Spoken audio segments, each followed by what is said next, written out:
unite. It's time to war, to fight the fight against the puppet masters pulling strings. We'll strip away the power, hear our piercing screams. Yeah, we won't be silenced anymore. Break free from the chains that they adore. Stand tall, Unrig in the game we rise. We'll bring reality from their lies. Unrig the game, unleash the fury.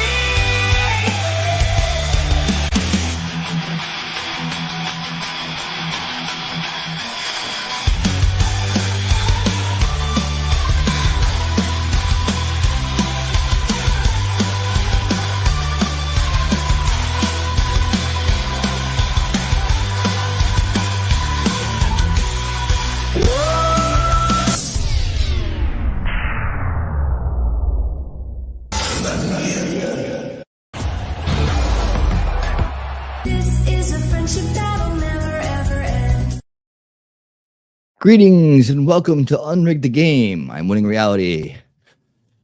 Your friendly neighborhood idea. How you doing? Hope you guys are doing well this evening. We are going to have a great show tonight. I'll tell you that. Lots of stuff for a Monday. Hello, cool gamer. How you doing out there? Hey, Suzanne. How you doing? We're going to have a great time this evening, and we're going to do an Iowa caucus update. The only place that you need to go in the scene for this update, it's going to be short, sweet, and to the point, because why is anybody wasting time on this stupid caucus?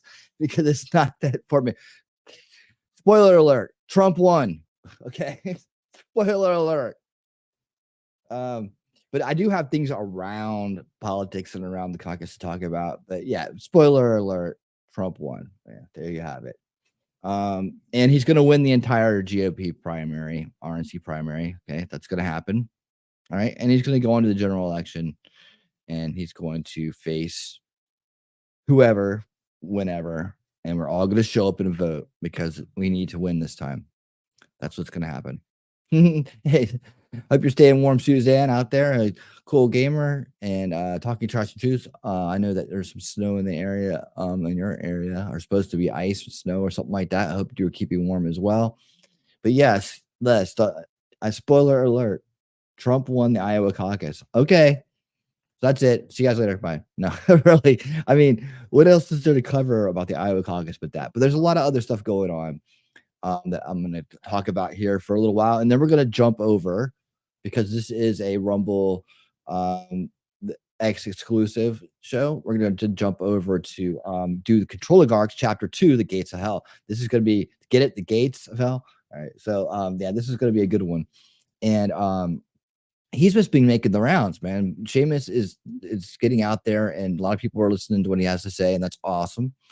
That's awesome. As you come in, please say hello. Thank you guys so much for being here.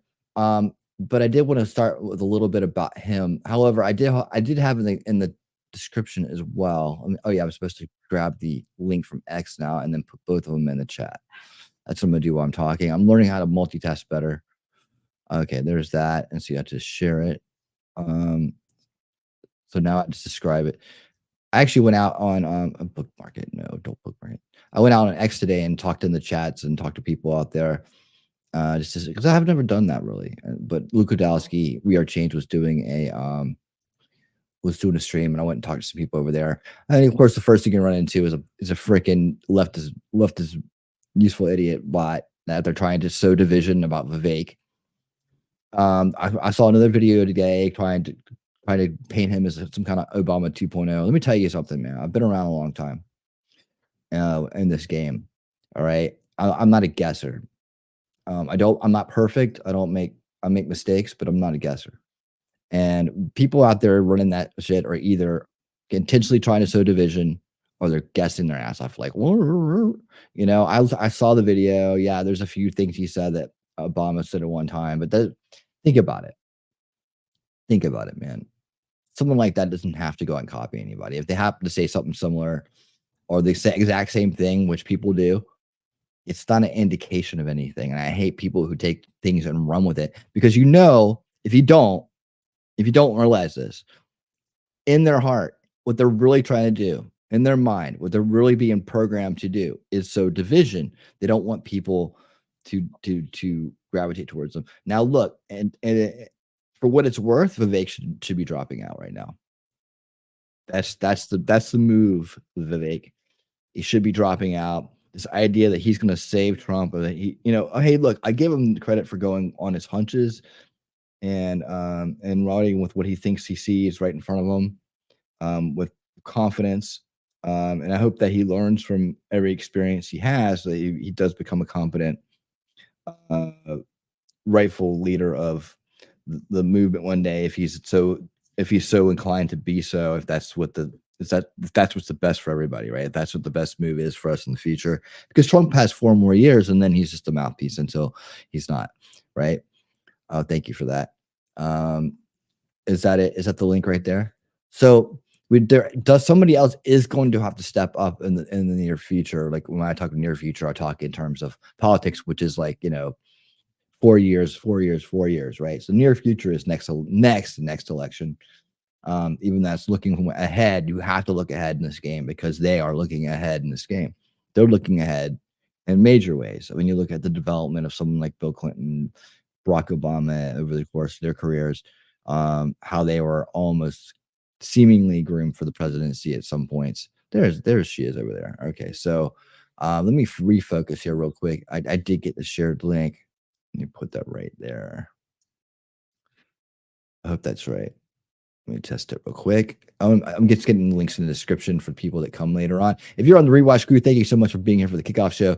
I do appreciate you guys coming to the kickoff show on YouTube, helping keep my numbers on YouTube up, and then be here for the jump off, because I'll always do to add more content here on this side in the beginning for the YouTube crowd. I don't want to forget about them when we have to do the jumps for the because YouTube has their thing going on, right? They're not a free speech platform, so we have to make the jumps over to Rumble and X. Well, and it's not really a jump because we're already there, so we're jumping off YouTube, right?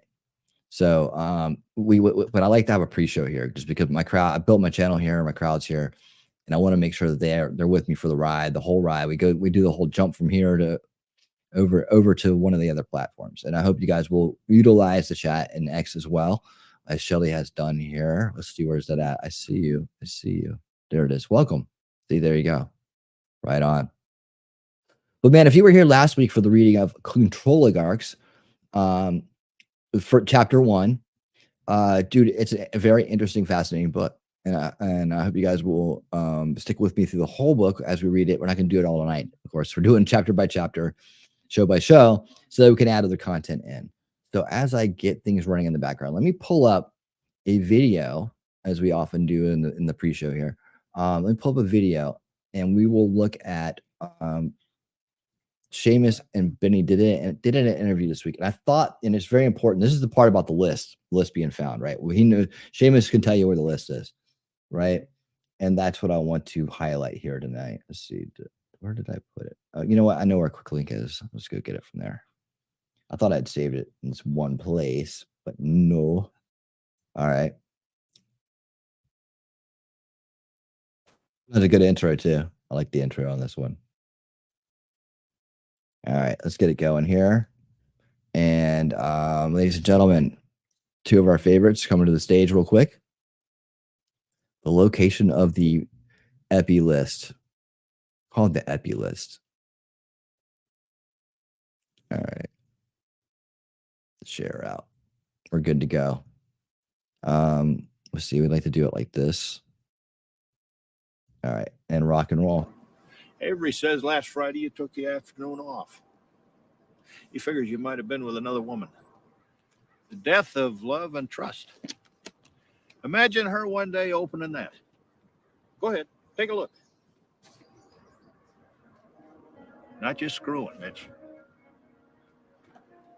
The kind of intimate acts, oral and whatnot, that can be particularly hard for a trusting young wife to forgive and impossible to forget. Devastating.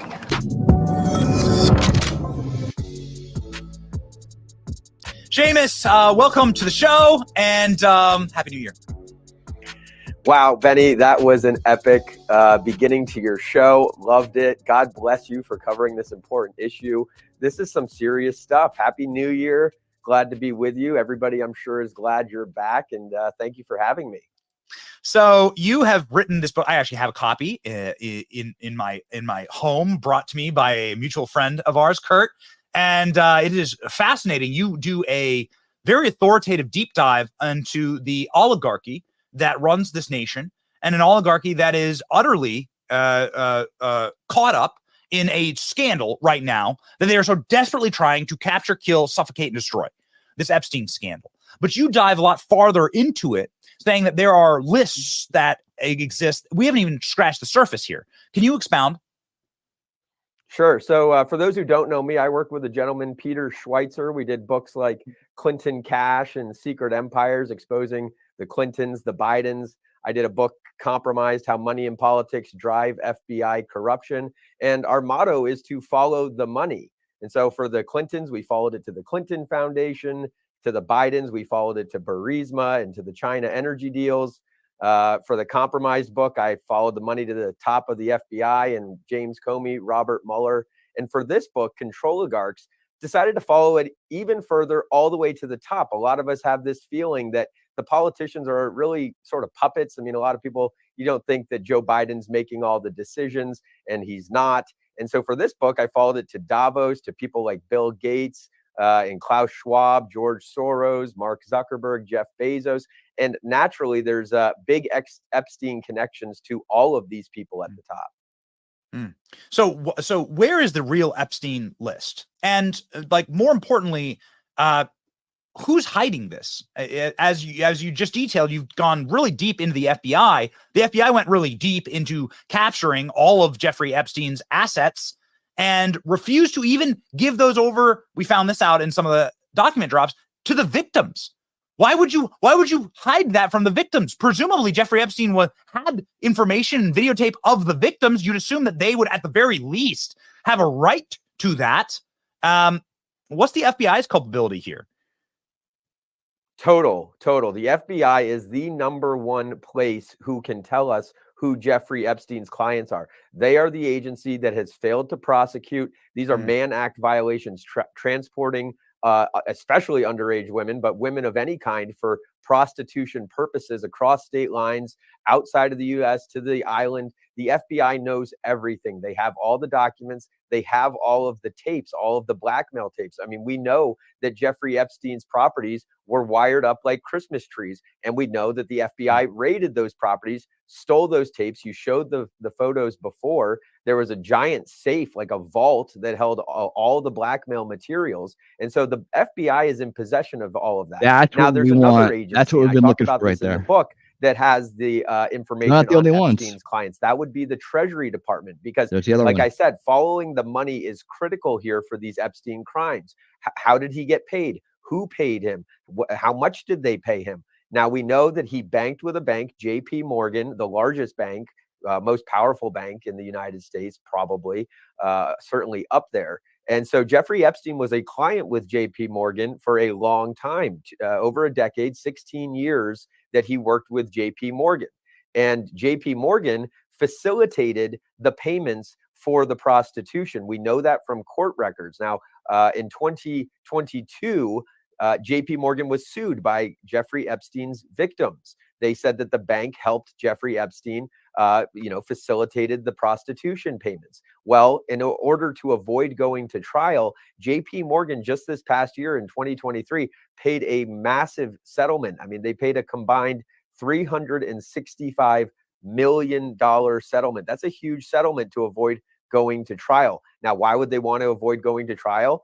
Because they facilitated $1 billion worth of payments that have been linked to, quote, human trafficking. And so we found out in the trial, they've turned over this information to the Treasury Department, so that now we've got 3 people who we know for sure know who Jeffrey Epstein's clients are. That's the FBI. Then there's the Treasury Department, who got the JP Morgan bank transfers, and then JP Morgan knows who the clients are. And so JP Morgan needs to come clean on all of this, and they should release the names of the clients who paid Jeffrey Epstein for trafficking. So where did the money come from? Like you just said, $1 billion That's facilitated to the trafficking of these young women that Epstein paid. How did Jeffrey Epstein become a billionaire? Where's this money coming from? This is like, again, as somebody who I'm certainly not a wealthy man, nor do I come from wealth. But you know, you end up in these political circles brushing shoulders with big time donors and stuff like that. And some of them do have $1 billion. They don't have private islands, the most expensive house in New York, the most expensive house in London, entire counties for a ranch in New Mexico. They don't have jets the size of Jeffrey Epstein. Where the hell did all this money come from? What was the product he was selling? Yeah, that's a critical question. I mean, it reminds you of the Bidens. What product are they selling to pull in all of this money? And so for Jeffrey Epstein, I mean, it's a lot more money than the Bidens. It's $1 billion plus. And so he's hanging around. I mean, I'm not going to accuse anyone of pedophilia without evidence here, but he is hanging out with the richest, most powerful people in the world. Everyone knows that. People like Bill Gates and actually Sergey Brin, the head of Google, was advised by Jeffrey Epstein. Leon Black of Apollo Global Management, one of the most wealthy and powerful firms on Wall Street.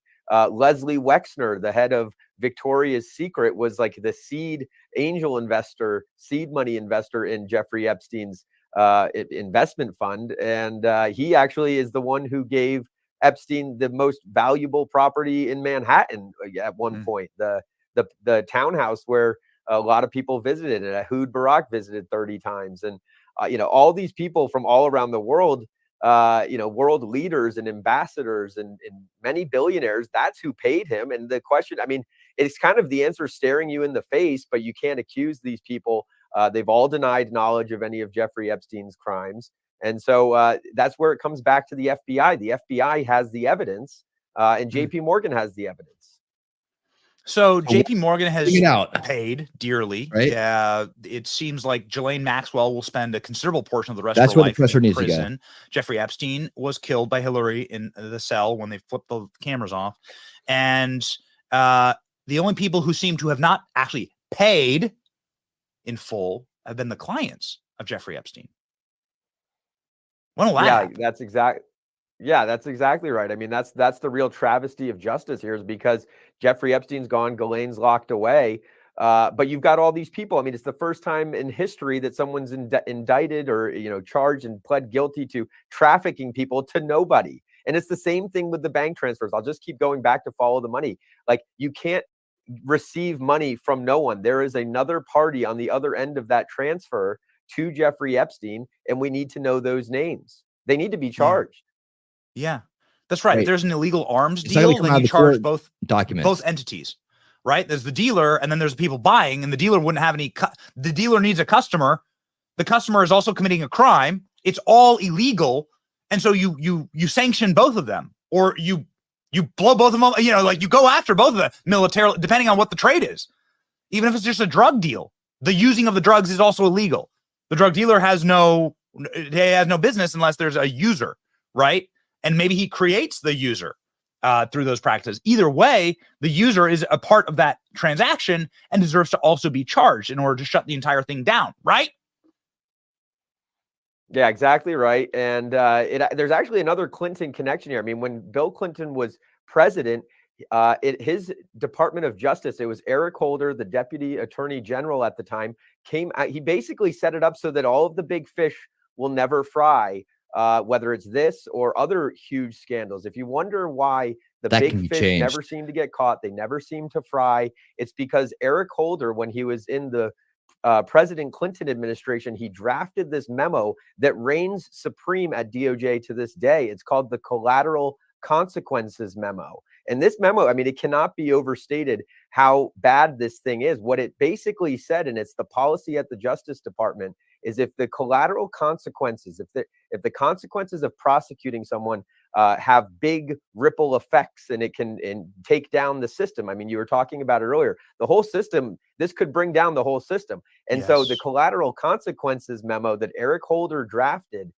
says that if the consequences could bring down the system, it's best not to prosecute. And so you can bet that that memo is actually what prevents the DOJ in a lot of ways, saying, well, it's actually best that we sweep this under the rug. We'll give immunity agreements. You see this like when Hillary Clinton's emails come out and all of her staff have to testify against her. They give them immunity agreements, and everybody gets hit with an immunity agreement. And so the DOJ and the FBI, they find out what's going on. They gain the control and the leverage over people, but then they never prosecute. And so that memo needs to be thrown out so that we can really bring down the system in a lot of ways. The corrupt, That's amazing. rotten, There we go. system. Solutions. I've heard of this. It's up on screen right now. This memo. I've This memo right here is what's holding it all together. An Eric Holder memo, not a law, not a congressional policy, nothing like that. This is a freaking memo that's holding all this together. I've heard of this. I need to go in harder on this memo. You're exactly Let's right. see, Like, so this was written during the Clinton era by Eric Holder. Remarkable. Welcome. How you doing? And then this, of course, applies to the Bidens. This, of course, applies to so the elites can do whatever they want. This literally is the protection of the elites, and they go after Donald Trump for literally not recycling his soda pop can as a can of Diet Coke because he's not one of them. He didn't engage in these immoral practices. He wasn't part of the club. He helped he's the only guy who put Jeffrey Epstein in prison, right? He like helped the lawyer to put him in jail. Exactly. And so that's why they go, there's no collateral consequences for going after Trump. That's what you can deduce from this. Yeah, exactly right. It's basically during the Clinton administration, they wrote a perpetual, endless get out of jail free card for themselves with no expiration date. And yeah, I mean, Donald Trump is a threat to the system, so he must be prosecuted. He must be taken out. Wow. He's like a virus. Thanks for being here, the entire Lucy. system I appreciate you being a sub, and thank you so much like for stopping by and checking out the live. Virus. Not to call Donald Trump a virus, but you know, it works like that. They are all, from the media to Hollywood to corporate America to both parties, they are attacking him with like relentless force because he's a threat to their system. Incredible. Controligarchs, ladies and gentlemen. That's Controligarchs is the book. Yep. You should go pick up a copy today. It's spectacular. We have the link actually for the book right now. You can find it at controligarchsbook.com. And kind of exposes the real power structures in the nation that deserve to fall and deserve to collapse and could be brought down by a scandal like this. If they hadn't have written their own immunity into the law, right? How asleep is this country? How asleep are we that we allow them to do something like this? It's so insulting. That's right. It's so insulting to us, the rest of us. It's so insulting to our founders who never intended this to happen. Thank you, Seamus. Godspeed. All right, Leslie Johnson and Seamus Bruner, the author of Controligarchs, the book that we are going through chapter by chapter. And tonight is chapter 2, The Gates of Hell. I guess that's referring to Bill Gates, I believe. So, so Lucy, I have a question for you. Do you have a Rumble or an X account? Because I'm on both those platforms too. And what we do here is we do a little bit of time over here for this show. Because of the topics and whatnot, and because of the way that YouTube treats creators who cover content with purpose, we do some time over here, and then we leave here. But we're already on Rumble and X. So if you are a Rumble or you're on X, the links are pinned in the chat, and I hope you'll follow us over there for the reading of chapter 2 tonight of Controligarchs. Oh, okay, cool. Yeah, you know, so much of the important content that's out there in these, you know, that's affecting us today, especially smaller channels like myself that's trying to grow. You know, they're trying to put the clamp down on us. Like for example, right? I just went live and my stream was already limited, so I already had to put one review in there. They do live reviews sometimes, like when you're live. They'll look at it live and they'll take that yellow mark off. But yeah, you know, it's somebody just doesn't like the message, or it's just the system itself flagging it. I don't know, but that's the reason why here in 2024, and I've been around for a couple of weeks. I'm going on my second year. I think that's the way it works out. Almost second year. Yeah. And then, but you know, I'm expanding more and more onto other platforms so that I can talk about the important things straight up. Cool. Well, we're really happy to have you here. We're growing and growing. But yeah, so that's what we're doing, and that's how it rolls. And we have a great time over there on Rumble. We do a lot of shows here during the week. Wednesday night I'll be doing my show Unveiling Reality. This week I'll be talking about the cloud and pivot strategy, which is a deep dive into the strategy of breaking a country by just opening the borders up and then basically wrecking the system. It's like it's an attack on like the welfare system to break it economically, and there's a demoralization exercise and so on. So I'll be diving into that. Who were the architects of that? We're gonna get to know them. That show is already out there, so you can RSVP to it. And I'll also be talking about the surrendered mindset. Now, the surrendered mindset is something that I've come up with lately that helps describe a certain block of the population, right? It doesn't quite fit into the first and second veils that we talk about here, where you're either completely into the establishment narrative or you're completely into the alternative narrative. And where people that may fall in between are at. There's a lot of people that are out there that are of the surrendered mindset. So that's going to be a big part of that show. And I really want to introduce this concept to people and help them realize what this means, right? And why it's important to understand what the surrendered mindset is and to avoid the surrendered mindset when it comes to your content consumption in terms of politics, in terms of readiness for the future, and in terms of long-term solutioning, right? Because these people are not going to be able to help you. Hey, Jacob Castro over there and Daisy over there on Rumble. How you guys doing? I should start getting my Rumble feed up and ready for the jump. I keep saying jump, but it's not. I gotta not say jump because it's not really a jump. We are already over there, and it's a jump off of YouTube, really. But yeah, we do that, and we'll give Lucy time to get her account set up before we do, because we still have a few more things to talk about. Again, back to Iowa. Here's the thing. When it comes down to doing content, right? Some people cannot do content by themselves, right? They cannot sit there and actually talk and be educated about what they're talking about in terms of these topics, right? So and there's some something out there that always need to have somebody with them, right?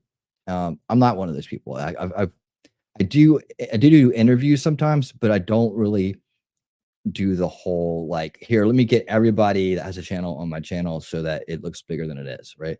I don't want to do that. I want to do real content so that I can actually make it of value to you, right? And if I had someone that was a partner on the channel or something like that, that'd be different. Like I do one show every week with Shelly, Talking Trash and Truths. And sorry. Oh, okay. And we do old school watch party Sundays. And that's another one of those Rumble X exclusives. We do the kickoff show here, and then we go over to okay. I don't know what this is doing right now, but okay. We go over to and we watch an old school documentary. We just finished The Century of the Self, which was a 4-parter, which is awesome. And then we watch a cool movie from the past, right? We watch last week we watched Animal House. That was a lot of fun.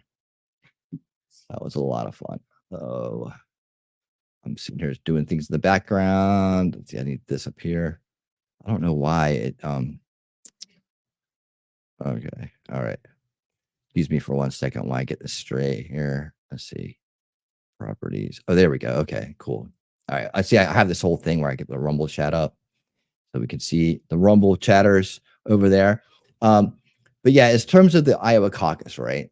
It's like in this scene here, around these parts, I am here for you guys, the crowd, right? I'm here for you to be that political content provider, right? Because a lot of people don't, for part of this law tube, greater law tube, whatever.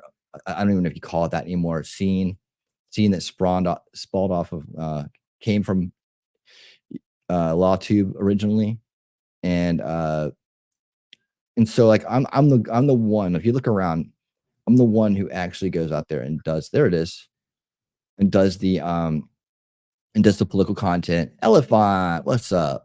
I don't get why Iowa didn't put in it for bad weather. You know, they need to be first. Hey, Mimsy, how you doing? Welcome. They need to be first in the nation. And if they don't do that, they won't be first in the nation. So it's, yeah, I get it. But I tell you what, one thing about Trump supporters, they will get out there in the worst weather and get to the polls. They won't just throw it over the wall. So, anyways, but in terms of the scene goes, right, I'm here for everybody in the scene. This is a entertainment based scene. There's a lot of scenes, you know, people just want to hang out and chat and have it and be entertained, and that's cool. And then there's also a big part of the community that likes to watch trials and learn about the law, which is awesome too. So, but I provide that space for people to come and learn about the world around them and what's going on, right? What is going on that's going to affect them in the future. And as I've been telling people, reminding people, let me say, as I've been reminding people, 2030 is not that far away. It may seem 6 years may seem like a long time to some people, but it's really not. It flies by so fast, and they're working every day and every night of the year to get this agenda 2030 through. And this is, you know, guys, I was explaining recently that the 2030 didn't just end there. Then there's 2045, right?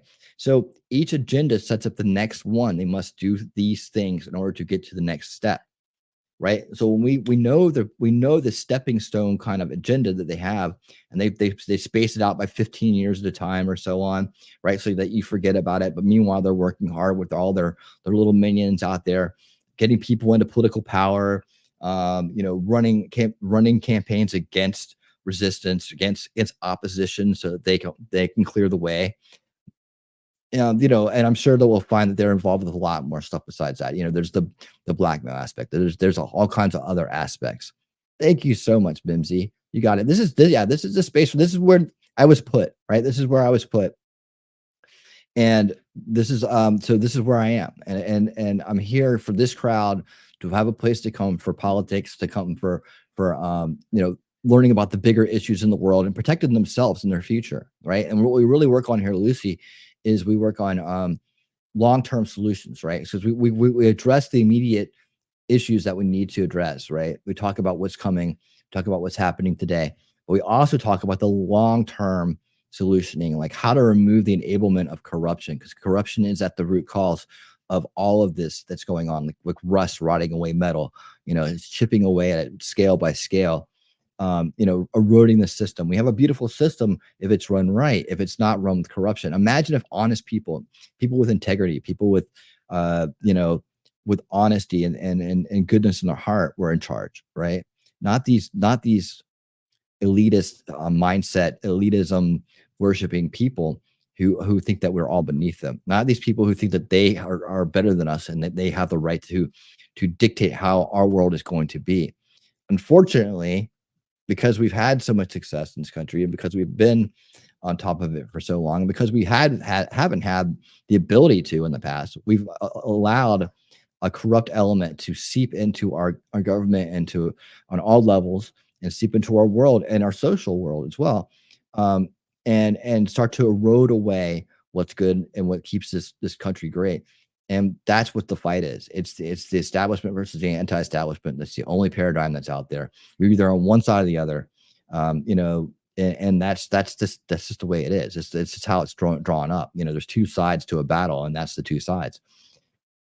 So when you break it down, you know, left, right, Republican, Democrat, you know, this, that, you can always just break those things down to, well, is it helping the establishment or is it against the establishment? Is it trying to preserve the establishment or is it trying to restore the republic or to erase the corruption of the establishment, right? That's the two sides you have to choose from. And your actions, no matter what they are going to enable one side or the other. That's the anti-establishment paradigm, right? So we've been living in this establishment world where everything is corrupt and things. We see the results. We see that the society breaks down. We see that the money issues get greater. We see that the border has issues. We see that all these other things are erupting because of corruption. You know, the problems in the schools, the problems with you know, these loud these loud groups allowed to dictate reality, and we're here to win reality. We're here to unrig the game and win reality, and that's what this channel is about. So that's, that being said, that's what I feel like, thinking about it, it's like, why am I in this scene doing this? Well, this is where I was put. These are the people I know. This is where my channel was growing from, and this is where we will launch from. But this is a long-term project. This is not just a flash in the pan channel. This is not just a one and done kind of thing. It's not about getting to 2024 and then saying, okay, that's it. We have to get all the way there. Like, we have to. This is a long journey. So I keep that in mind all the time. Every time I get up to do a show, every time I get up to put a week together of content, and it's not always easy. It's not always easy. Sometimes I struggle with it. Sometimes I wonder if I should even be doing this, right?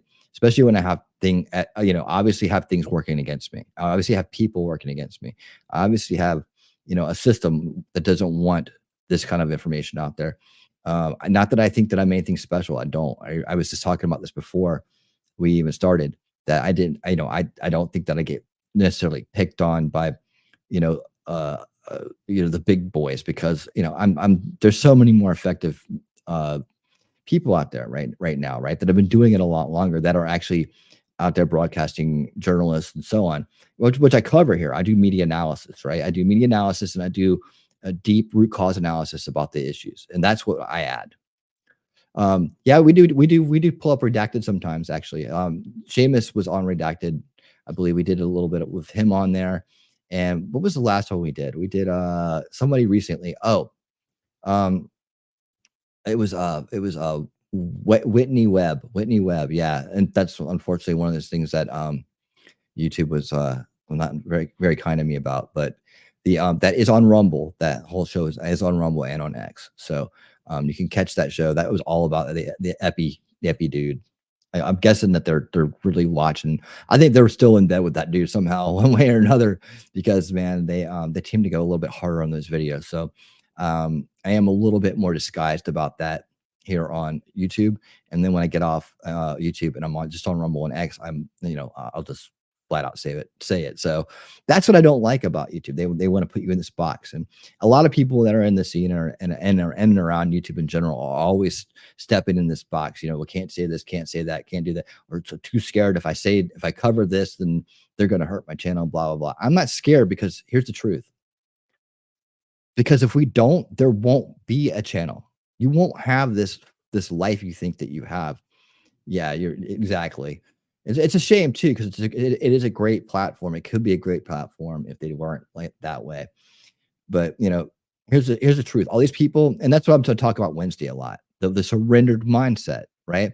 All these people who are running around, just here, look at me. Let me view farm as much as I can. That it's all about them. That's fine for content entertainment. I'm not trying to dog anybody for anything. I'm really not. But the frustrating part is that they're not going to have their little world much longer. You don't think that they're gonna shut and lock down, and people think that things are just going to go on the way they are. And I think we've living in luxury for so long that they don't realize that the end is a possibility. There is a possibility to things very much changing, right? There may be somebody down the road doesn't want people broadcasting and doesn't want people doing things of any kind of nature like that. Is it going to be some kind of weird dystopic, techno-dystopic future where people are sitting around in front of their cameras pining for attention, like in that Black Mirror episode, right? And with providing absolutely nothing of worth to the world, but just saying, look at me. That's not, that's not me. That's why I don't. That's why I am an idea. I'm not sitting up here in front of a camera with my name flashing everywhere. And I don't want it to be about me. I want it to be about us. Winning reality is just an idea, and we're all part of it. And I want you to be winning reality. I want everybody to be winning reality. It's kind of, I guess it's more like a Guy Fawkes thing, more like that, V from Vendetta thing. My buddy V Radio. That's his avatar, right? And which is a great channel, by the way. You should check out if you can. But the he's the same way. It's more about the content and and getting people aware of what's going on in the world. And That's the key. That's the key. It's not about, hey, look at me. And that's why I do things the way I do them, and among other reasons. But that's the way I do. You know, I mean, there's plenty of time for that. And I tell people, like, do both. You know, do both. Get your entertainment. Find your little scene that you like to have fun in, but always find some time every week to come by and learn about things, to interact with us, to talk about your feelings about the world, to commune with like-minded people that are right here, like Mimsy and Shelly and an Elephant and Nerd and Cool Gamer and others that are, and Suzanne definitely, she's a fighter, right? We're all here doing the same thing, and we have a lot of other people that are here that come by during the week that you can meet too, like Jacob Peets and Lex and so many other people, man, so many great people. Let me get this going here. We're getting ready to do the jump here in a second. I keep saying jump. I guess it's gonna be jump for now. I guess it's gonna be jump for now. I'm jumping off the jump off. Yes, he's feisty. Yes, and there's V Radio's link. Lucy, if you haven't checked out V Radio, great dude. Hey, there's Lex. How you doing? I was just talking about you, Lex. How you doing, man?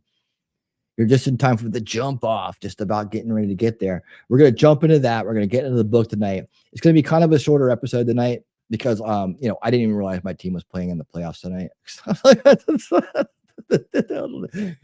But that's okay because this is more important. That's why I didn't move the show.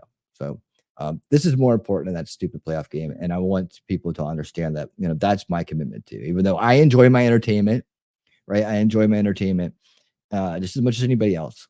But when it comes down to what's important about the world, we're not going to have our entertainment in the future if we don't fight for it now. We don't fight for our world now. And wouldn't it be great to be sitting here 10 years from now in a world, an uncorrupted, a less corrupted United States of America, enjoying our entertainment, enjoying our leisure time, and not having to worry so much about the fate of the world? Well, right now there's these Controligarchs, right? And they are running the show. And so we have to learn everything we can about them, including their origin stories and what they're up to, their connections, and so that we can understand where the cracks are in their system and how we can actually get through to removing the consent for these people so they do not have the power to wield, to influence the world and change it into a stakeholder capitalism, digital ID, CBDC, under control from cradle to grave, full spectrum dominance world. We have to spend this time now so that we have a world in the future. And that's what it is. And of course, above all else, to protect the future for our children, for their children. What kind of world are they going to grow up in if we don't fight today? Right? So here we go, guys, ladies and gentlemen. It's time to do the jump. Lucy, I hope you can make it with us over there. Jacob Castro, Daisy Girl, and Shelly are already over there waiting to greet you. And Alex, I know you'll be over there. We're going to do chapter 2, The Gates of Hell, Controligarchs, coming up. But right now, it is time. Man, everyone's tensed up for a rumble.